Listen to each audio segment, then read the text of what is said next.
The Book of Jeremiah Explained, full Bible study. Please don't forget to like and subscribe, it really does help us build the channel. Introduction, The Weeping Prophet. The Book of Jeremiah isn't just a collection of ancient prophecies.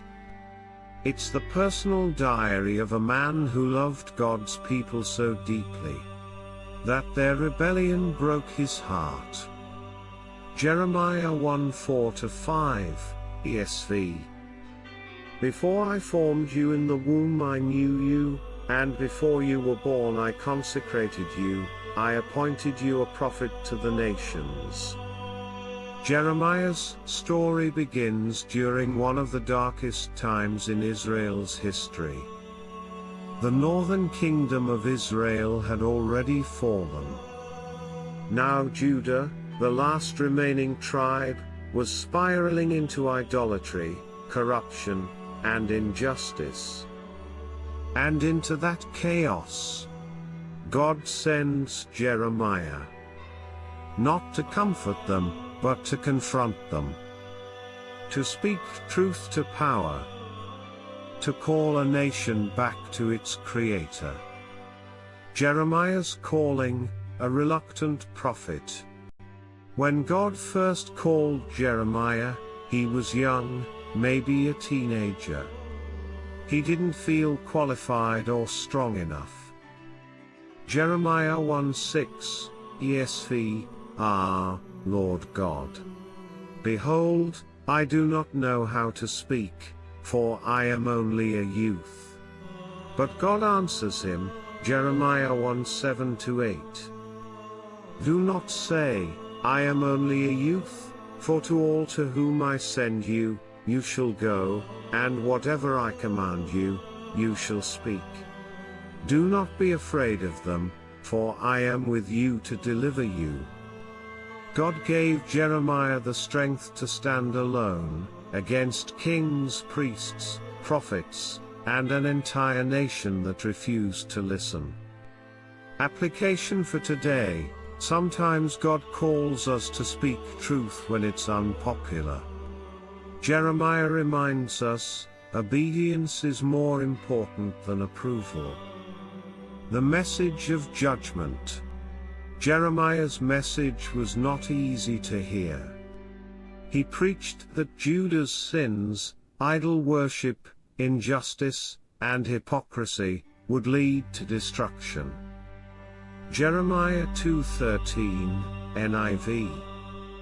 My people have committed two sins, they have forsaken me, the spring of living water, and have dug their own cisterns, broken cisterns that cannot hold water.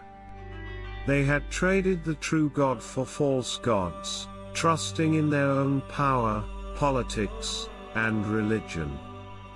For 40 years, Jeremiah warned Judah to repent. But they refused. Instead of listening, they ridiculed him. They beat him. They threw him into a pit.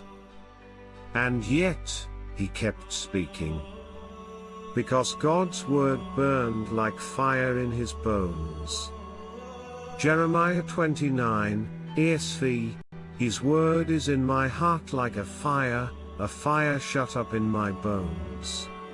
I am weary of holding it in, indeed, I cannot. Application for today.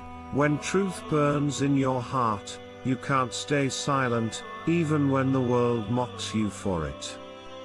The fall of Jerusalem. Jeremiah's warnings came true.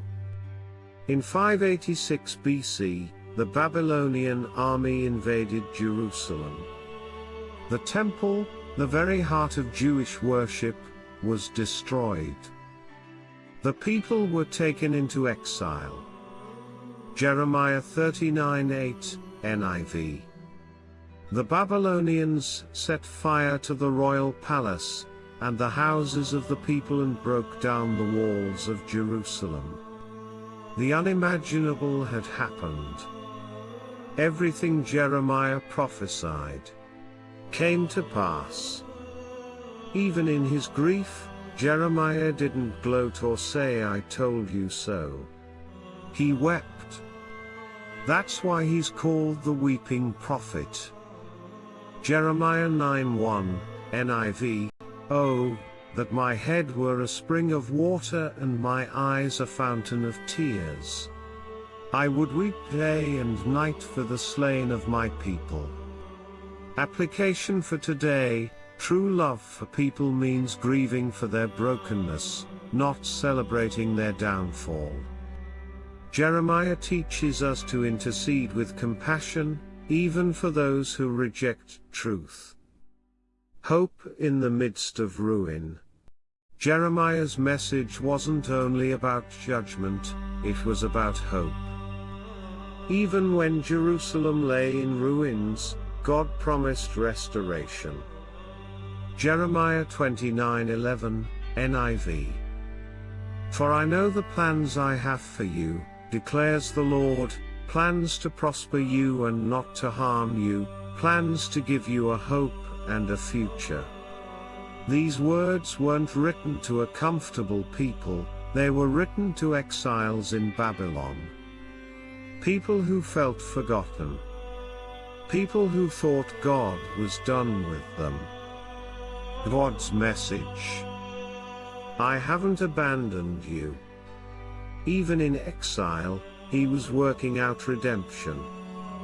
Application for today: when life feels like exile, when everything familiar is gone, remember, God still has a plan.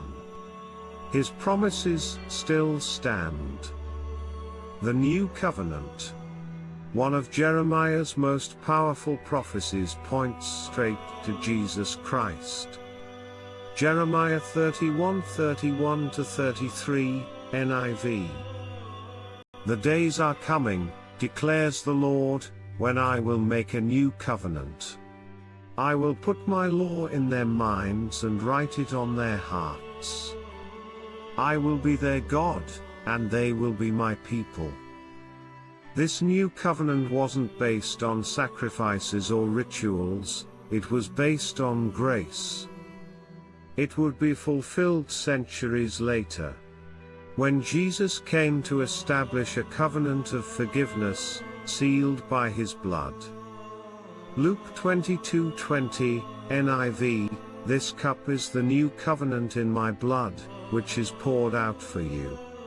Application for today: Jeremiah reminds us, God's plan has always been redemption.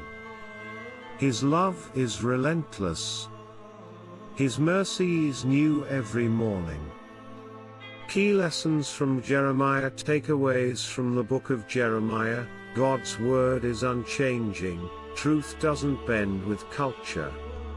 Sin has consequences, but repentance brings renewal. God's plans are good, even in exile. He's working for your future. The new covenant is here. Jesus is the fulfillment of God's promise. Jeremiah 33:3, NIV, "Call to me and I will answer you and tell you great and unsearchable things you do not know." Final reflection. Jeremiah lived a hard, lonely life, rejected, ridiculed, and misunderstood. But his faith never wavered. He proved that obedience to God is worth the cost. That tears can be holy. And that hope can bloom even in ashes.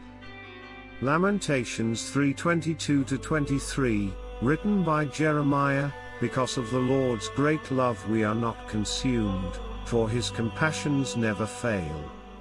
They are new every morning, great is your faithfulness." The book of Jeremiah reminds us, God's heart breaks for sin, but it also beats with mercy. And no matter how far we fall, His grace still calls us home. Thanks for watching.